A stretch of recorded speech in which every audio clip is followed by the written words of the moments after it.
Hai, Langit di sini. Dan kali ini saya akan membahas apa sih itu virus HIV dan AIDS. Pembahasannya menarik ini. Ayo kita pecahkan. Let's check this out.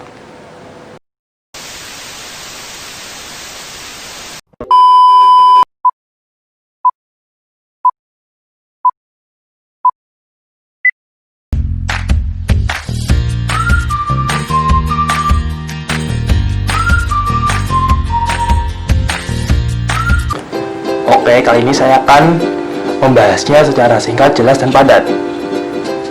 Apa itu virus HIV dan AIDS?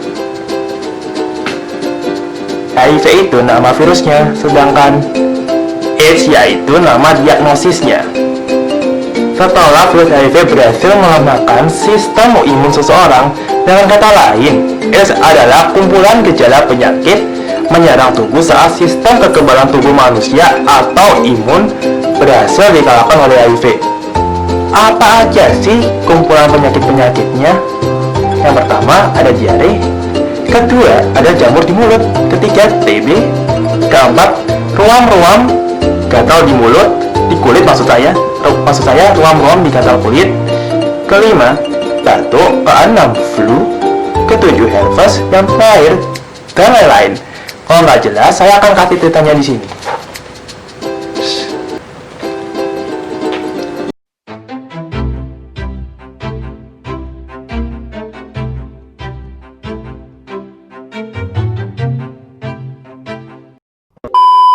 Apa aja sih datangnya gejala tersebut?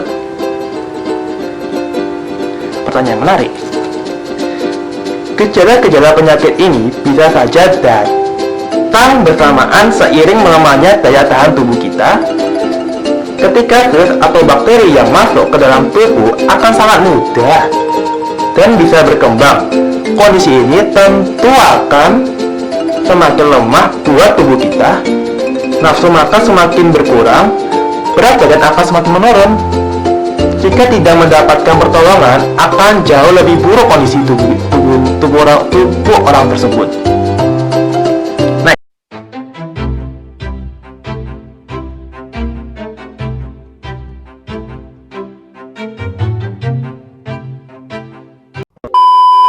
Gimana sih orang yang sudah diketahui kondisi orang tersebut ketahui terinfeksi oleh virus HIV dan AIDS? Ini saya akan menjawabnya. Sangat berbeda jika kondisi tubuh terinfeksi virus HIV lebih dini untuk diketahuinya dan masih bisa melakukan aktivitas seperti biasanya, tapi hanya bisa bertahan selama jika jumlah virus itu belum mencukupi untuk melemahkan sistem kekebalan orang tersebut.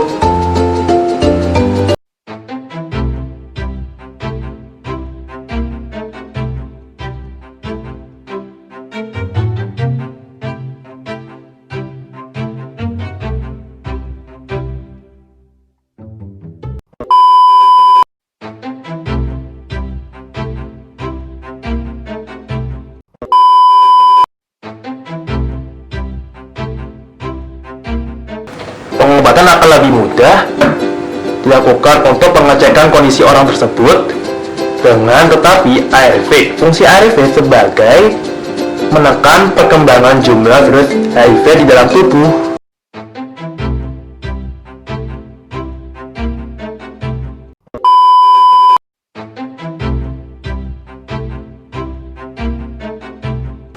Jika mengonsumsi ARV, maka kondisi tubuh akan terbantu untuk melawan virus HIV tersebut hingga jumlah virus HIV lebih mudah ditekan pertumbuhannya. Tetapi ingat, ARV hanya dikonsumsi seumur hidup. Tepat waktu dan tepat cara pemakaiannya dengan yang benar dan tepat sasaran.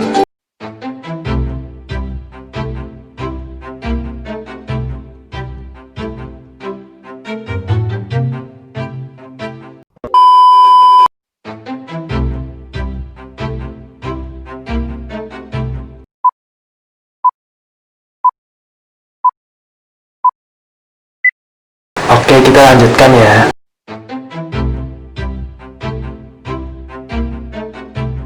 Kenapa sih virus HIV ini menjadi menakutkan? Oke, kali ini Saya ada jawabannya kok. Yang pertama, virus HIV itu belum ditemukan obatnya. Kedua, gejala HIV itu mirip dengan gejala penyakit lain sulit dideteksi. Selain itu, HIV sangat ditakuti karena menyerang sel CD4 yang berperan dalam sistem imun tubuh pada manusia. Normalnya, manusia yang sehat memiliki sel CD4 yang berkisar antara 1500 mm kubik. Saat virus HIV menyerang sel CD4, maka sel tersebut akan berkurang dan imun tubuh juga akan menurun. Seseorang dikatakan mengalami AIDS ketika sejumlah sel CD4 berada di bawah 200. Pada awalnya, virus HIV mungkin tidak menimbulkan gejala yang jelas dan bahkan hanya terasa seperti mengalami flu biasa. Sulitnya mendeteksi virus HIV membuat penyakit ini tambah ditakuti oleh masyarakat. Gejala awal virus HIV yang paling umum adalah adanya pembengkakan pada kelenjar getah bening. Gejala ini biasanya baru akan muncul saat sekitar 1 atau 2 bulan setelah penderita terinfeksi virus HIV. Apakah Anda paham? Oke, next question.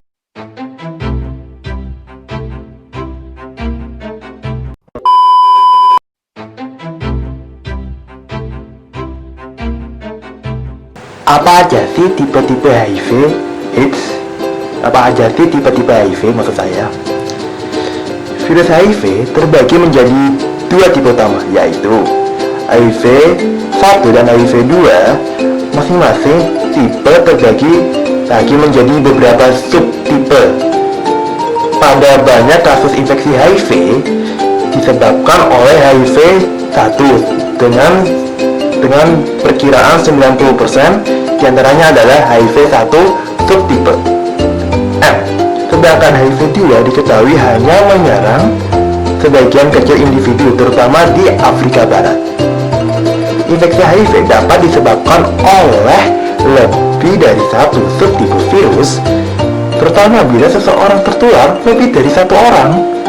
Kondisi ini disebut dengan superinfeksi, meski kondisi ini hanya terjadi kurang dari 4%. Penderita HIV, resiko superinfeksi cukup tinggi pada 3 tahun pertama setelah terinfeksi. Gimana, Anda paham? Oke, next question.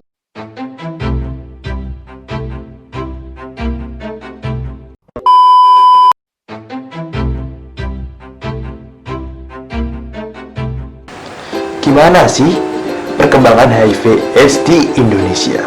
Oke, kali ini saya akan membacanya. Berdasarkan data Kementerian Kesehatan Republik Indonesia, selama tahun 2016, terdapat lebih dari 40.000 kasus terinfeksi virus HIV di Indonesia. Dari jumlah tersebut, HIV paling sering terjadi pada pria dan wanita, diikuti lelaki seks dalam kurung, maksud saya lelaki seks lelaki LSL, dan pengguna nafsa suntik dalam kurung penasun. Di tahun yang sama, lebih dari 7.000 orang menderita AIDS dengan jumlah kematian lebih dari 8.000 orang.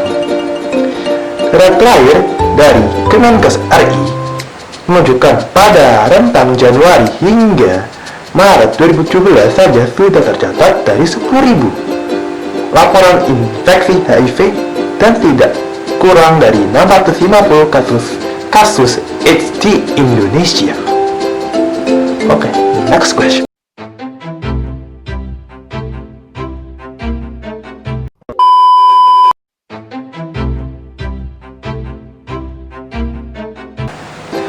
Berdasarkan data dari UNAIDS, maksud saya, terdapat 36,9 juta masyarakat berbagai negara hidup bersama HIV dan AIDS pada 2017. Dari total penderita yang ada, 1,8 juta Di antaranya adalah anak-anak berusia di bawah 15 tahun. Selebihnya adalah orang dewasa. Sejumlah 35,1 juta penderita masih bersumber dari data tersebut.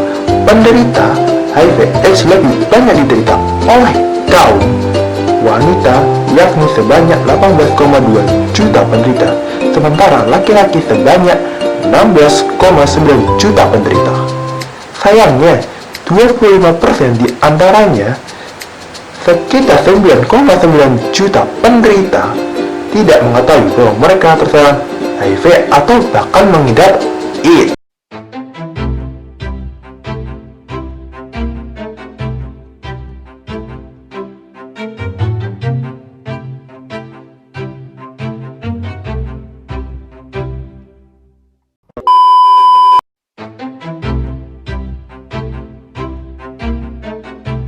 Di Indonesia sendiri, Indonesia menjadi salah satu negara yang termasuk dalam kawasan Asia Pasifik.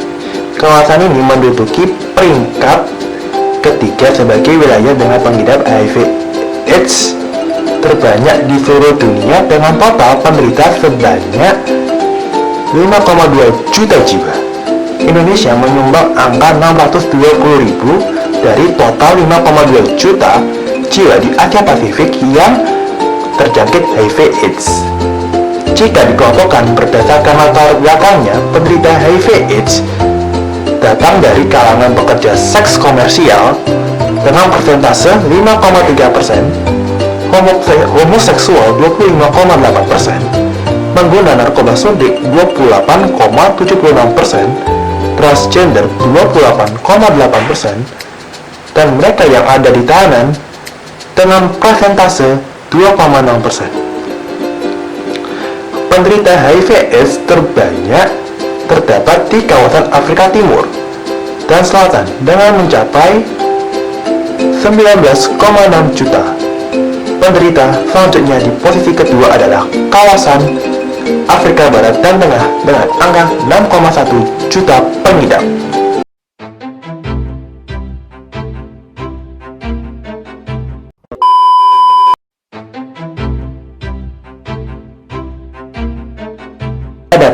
Jawabannya, penularan HIV saat darah, sperma, atau cairan vagina dari seorang yang terinfeksi masuk ke dalam tubuh orang lain. Hal ini dapat terjadi melalui berbagai cara, antara lain: pertama, hubungan seks. Terjadi melalui hubungan seks baik melalui vagina maupun dubur dalam kurung anal. Meskipun sangat jarang, HIV juga dapat menular melalui seks oral. Akan tetapi, penularan lewat seks oral hanya akan terjadi bila terdapat luka terbuka di mulut penderita, misalnya seperti gusi berdarah atau sariawan. Kedua, berbagi jarum suntik. Berbagi jarum suntik. Berbagi penggunaan jarum suntik dengan penderita HIV adalah salah satu cara yang dapat membuat seseorang tertular HIV. Misalnya, menggunakan jarum suntik bersama saat membuat tato atau saat menggunakan nafas suntik.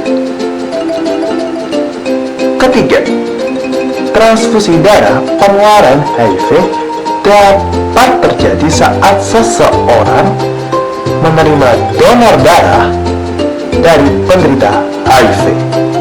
Waspada.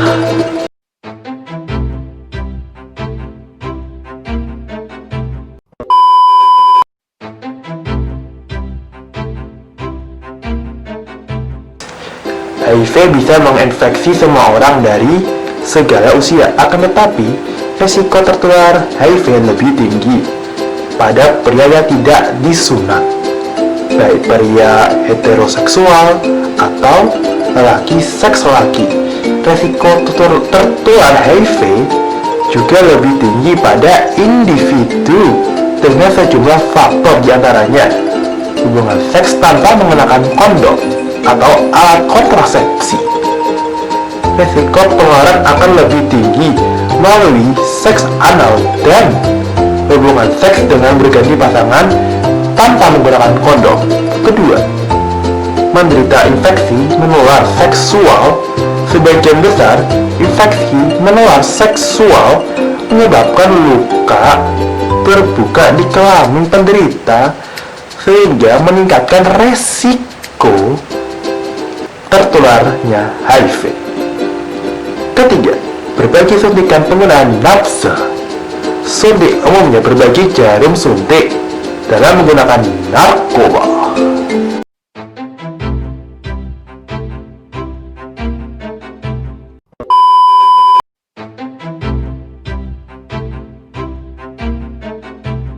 Gimana sih cara menghindari virus HIV dan AIDS?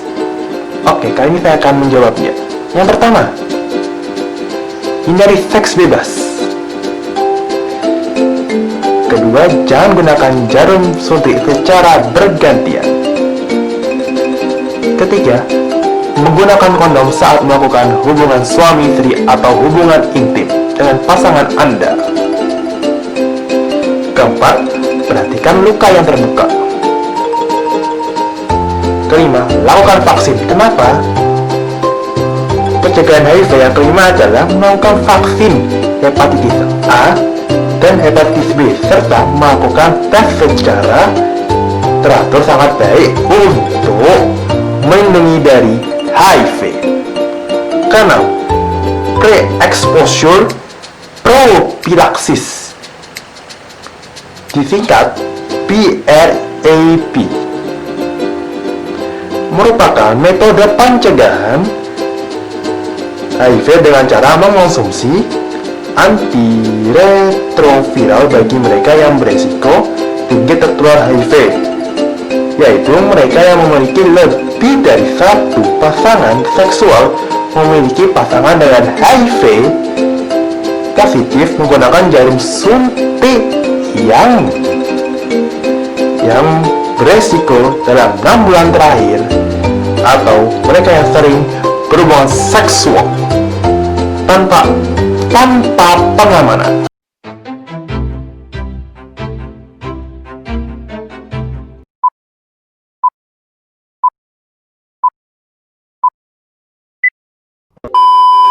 Oke, sekian dari video ini. Mohon maaf apabila kami ada kesalahan dalam proses pembuatan video ini, dan tolong dimaafkan juga apabila suara saya kurang jelas dan omong saya yang terlalu cepat. Dan berilah kritik dan saran buat video ini agar saya bisa membuat video tugas ini menjadi lebih baik lagi buat kedepannya nanti. Dan sekian dari saya, terima kasih. Thank you. Arigatou gozaimasu. Sheishe. Kamsahamnida. Danke. Merci. Gracias. Shukron jazakallah khair. Stay safe at home. Sampai jumpa. Bye bye. Jamatane. Selamat malam dan selamat beristirahat. Boom.